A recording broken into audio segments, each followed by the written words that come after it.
Muharram.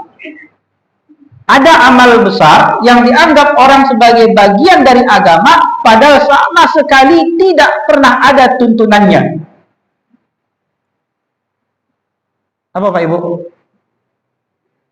Apa Pak? Bapak Ibu nanya Bu tidak ambo.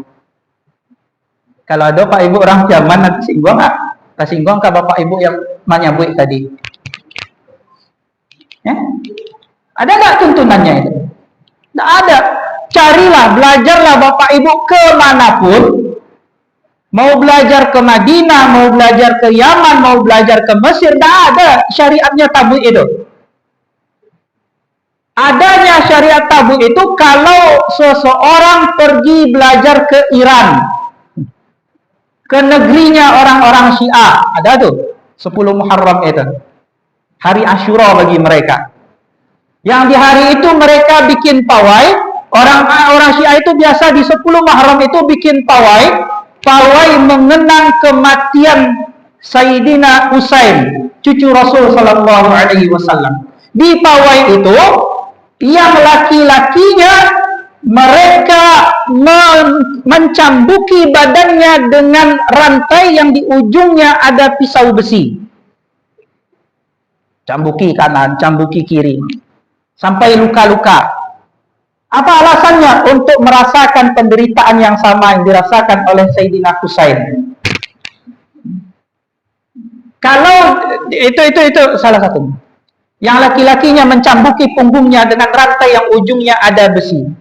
Ada pula yang memukul-mukul kepalanya dengan pisau. Jomato pisau Bapak Ibu. Itu yang laki-laki.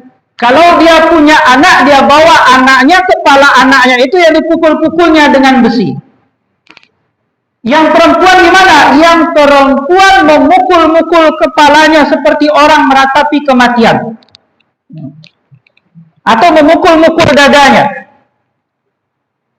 Yang sebagian lagi, tokoh-tokohnya biasanya, tokoh-tokoh masyarakatnya, mereka kumpulkan kotoran pendetanya, ulama versi mereka, ulama versi mereka, ayatullah mereka kasih gelar, ayatullah mereka kasih gelar. Mereka kumpulkan kotoran para pendetanya itu, lalu mereka kumpulkan di sebuah piring, sambil pawai kotoran itu mereka oleskan ke badan dan muka mereka.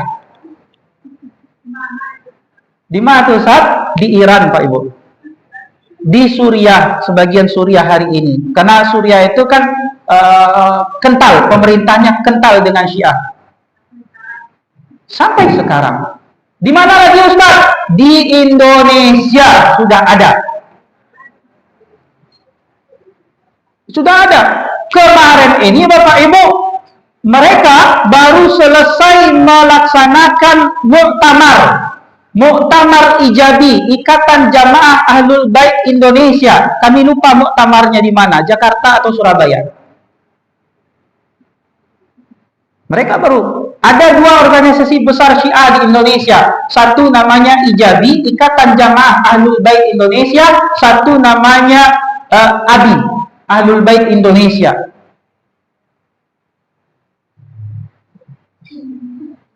Sepuluh Muharram itu.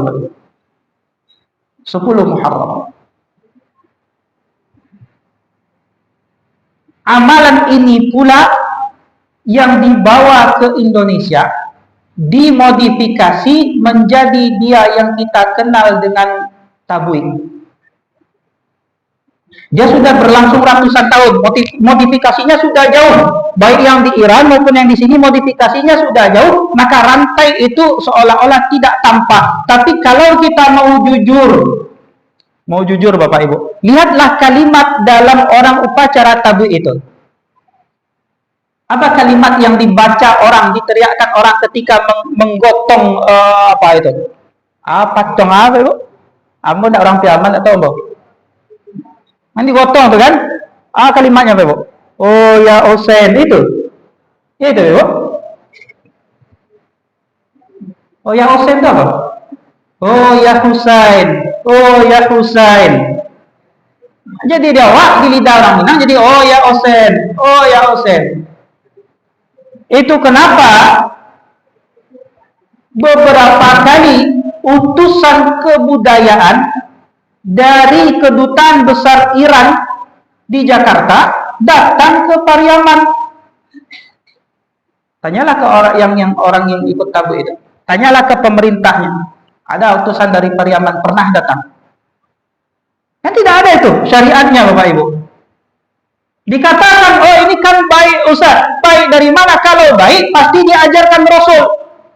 Ya? Rasul sudah katakan kebaikan apapun yang aku punya, kata Rasul, tidak akan aku simpan. Kalau kita katakan ada kebaikan yang itu syariat agama ini, lalu ternyata amalan itu tidak pernah diajarkan oleh Rasul, tandanya kita menuduh Rasul menyembunyikan kebaikan.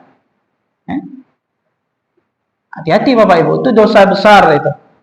Menuduh Rasul secara tidak langsung, beliau menyembunyikan kebaikan syariat ini. Semuanya sudah diajarkan oleh Rasul, semua ibadah telah Rasul ajarkan, maka tak perlu lagi ditambah, kerjakan saja yang sudah ada. Toh yang sudah ada itu banyak yang belum maksimal kita melakukannya. Banyak yang belum terkerjakan oleh kita. Adapun terkerjakan, maka yang sudah terkerjakan itu tidak maksimal pula, masih bisa ditingkatkan kualitasnya.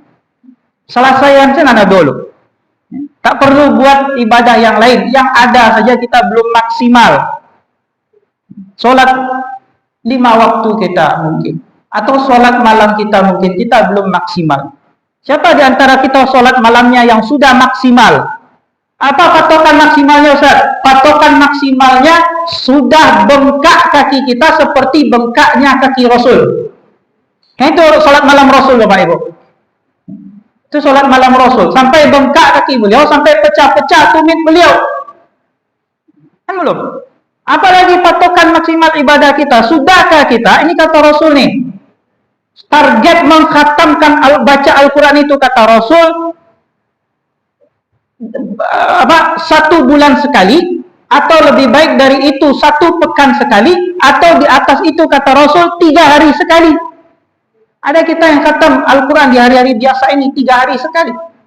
Belum. Banyak ibadah yang belum maksimal kita mengerjakannya, maka fokuskan saja di situ, tak usah pikirkan ibadah lain yang tidak ada tuntunannya itu.